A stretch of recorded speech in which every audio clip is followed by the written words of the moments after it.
Gadis ini dibunuh dan tidak diketahui siapa pelakunya selama 7 tahun. Selain itu, reporter yang sedang melaporkan kejadian tersebut di TKP mendengar tangisan dari seorang gadis. 広島県北広島町の我流山の林道の入り口です。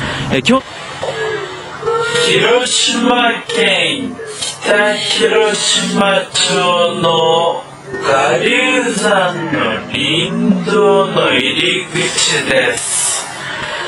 Kehidupan awal. Miyako Hiraoka adalah gadis berusia 19 tahun dari kota Sakaide di prefektur Kagawa. Dia dikenal sebagai gadis yang baik, ceria, dan aktif dalam dunia sosial. Dia juga termasuk dalam lingkaran sukarelawan yang membantu kelaparan di negara-negara berkembang dan juga tertarik pada kesejahteraan hewan. Bahkan, polisi mengatakan 6 jam sebelum dia menghilang, Miyako memanggil seorang sukarelawan untuk sementara waktu melindungi seekor anjing yang telah ditinggalkan. Setelah lulus dari SMA Komersial Takamatsu, Miyako memutuskan untuk melanjutkan kuliahnya di Fakultas Manajemen Kebijakan di Universitas Prefektur Shimane dan pindah ke asrama kampus tersebut. Miyako juga dikenal sebagai siswa yang pintar, yang tertarik dengan bahasa asing seperti Inggris dan Rusia. Dia juga bercita-cita suatu saat nanti bisa pergi dan bekerja di luar negeri yang menggunakan bahasa Inggris. Untuk mengisi waktu luang selama kuliah, Miyako memutuskan untuk bekerja paruh waktu di sebuah toko es krim yang berjarak sekitar 2 km dari asrama kampusnya. Jarak toko es krim tersebut memang tidak jauh dari asramanya. Namun, jalur yang harus dia lalui gelap dan sunyi karena tidak ada bangunan atau tempat tinggal penduduk. Dan dibutuhkan keberanian untuk berjalan sendirian, apalagi malam hari.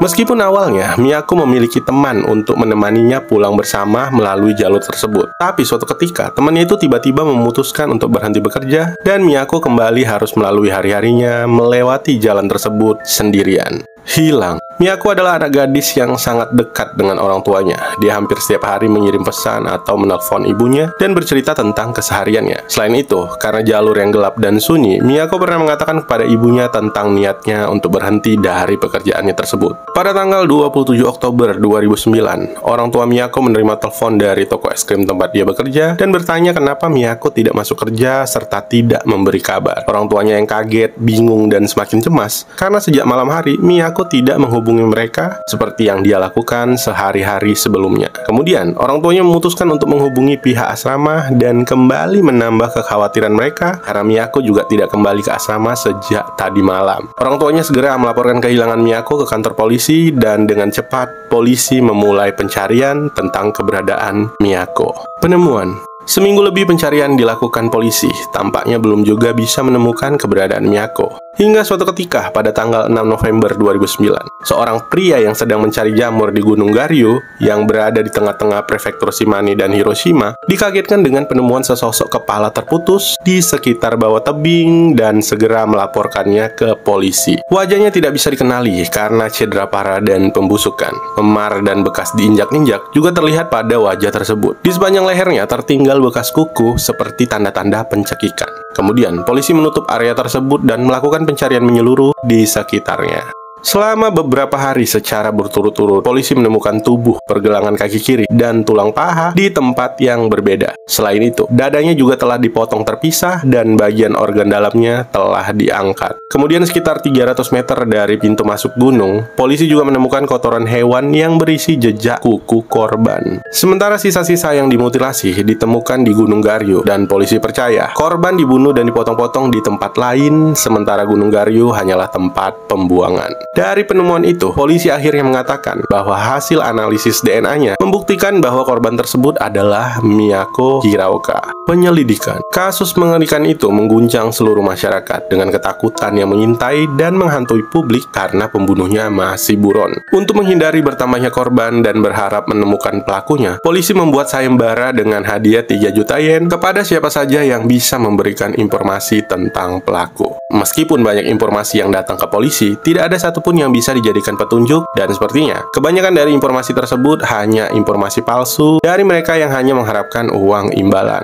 Selain itu, polisi juga melakukan penyelidikan di area tempat Miyako berkuliah dan bekerja. Polisi bertanya kepada teman-temannya dan berpikir mungkin saja Miyako memiliki musuh atau sedang dalam masalah. Namun semua teman-temannya mengatakan bahwa Miyako adalah gadis yang baik dan tidak mungkin memiliki musuh. Dia juga diketahui tidak memiliki kekasih, yang dimana kesehariannya diisi dengan belajar dan kerja paruh waktunya tahunnya. Berdasarkan alasan-alasan tersebut, polisi meyakini bahwa ini adalah sebuah kejahatan acak. Polisi mulai meninjau kembali jalan yang diambil Miyako untuk kembali ke asramanya, dan menurut seorang saksi, dia melihat seorang wanita muda naik mobil Toyota putih yang dia yakini adalah Miyako. Dia tidak bisa mengingat nomor platnya karena mobil tersebut melaju kencang setelah wanita tersebut masuk ke dalam mobil. Selain itu, polisi mendapatkan CCTV di depan toko es krimnya yang memperlihatkan sehari sebelum Miyako menghilang, yaitu pada tanggal 26 Oktober 2009. Dikatakan pada hari itu, sekitar jam 9 malam, Miyako menyelesaikan pekerjaan paruh waktunya. Dan seperti biasa, ketika pulang dia akan membawa kantong sampah dari toko tersebut untuk dibuang ke tempat sampah. Tapi anehnya, sampah tersebut tidak pernah ditemukan di tempat sampah, dan Miyako tidak terekam di CCTV di sekitar area yang biasa dia lalui. Polisi bekerja sekuat tenaga untuk menemukan Miyako, mulai mencari informasi tentang mobil-mobil yang lewat daerah itu, menggali informasi tentang siapa saja yang membeli senjata tajam, dan bahkan memeriksa siapa saja yang menyewa DVD dengan genre kekerasan.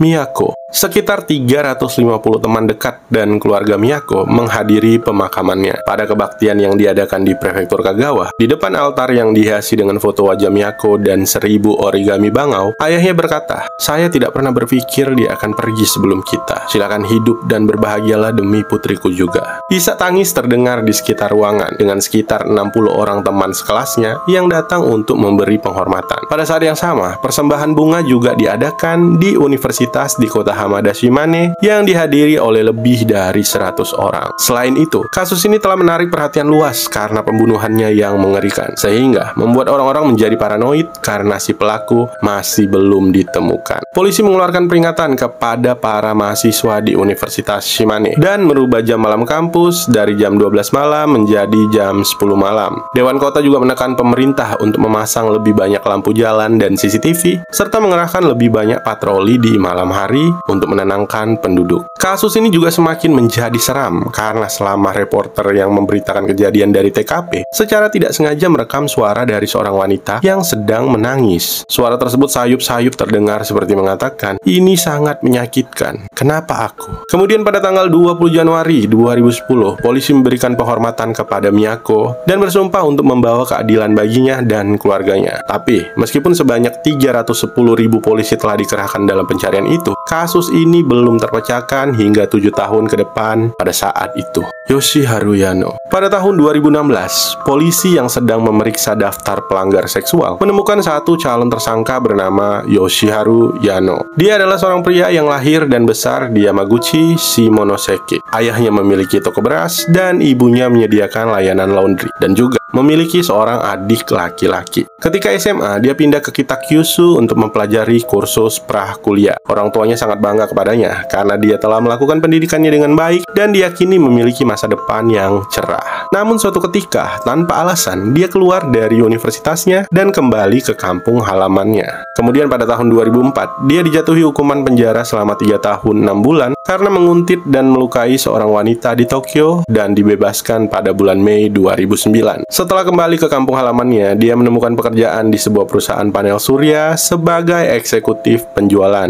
Karena hasil penjualannya yang sangat baik, Yano yang berusia 33 tahun pada saat itu dipindah tugaskan sebagai penanggung jawab penjualan di Shimane dekat dengan kampus Miyako. Kemudian pada tanggal 6 November 2009, yang merupakan hari mayat Miyako ditemukan, Yoshiharu Yano mengambil cuti dari pekerjaannya selama 2 hari. Dikatakan bahwa pada saat itu, dia bersama ibunya menuju kampung halaman mereka untuk mengunjungi makam ayahnya dengan mengendarai sebuah mobil. Tapi selama perjalanan, mobilnya tiba-tiba terbakar di jalan tol Chugoku. Ketika polisi tiba di tempat kejadian, mereka melihat 2 mayat Yano dan ibunya yang telah hangus. Tidak ada tanda-tanda roda tergelincir atau remblong, dan menurut saksi, mobil itu menabrak pagar pembatas beberapa kali, diikuti asap yang keluar dari kap mesin. Dan segera setelah berhenti, mobil itu mulai terbakar dengan sendirinya. Kecelakaan lalu lintas seperti itu biasanya akan menarik banyak perhatian media. Namun, karena waktunya bertepatan dengan kasus Miyako, yang dimana semua perhatian media tertuju kepadanya, kecelakaan aneh itu memudar menjadi terlupakan.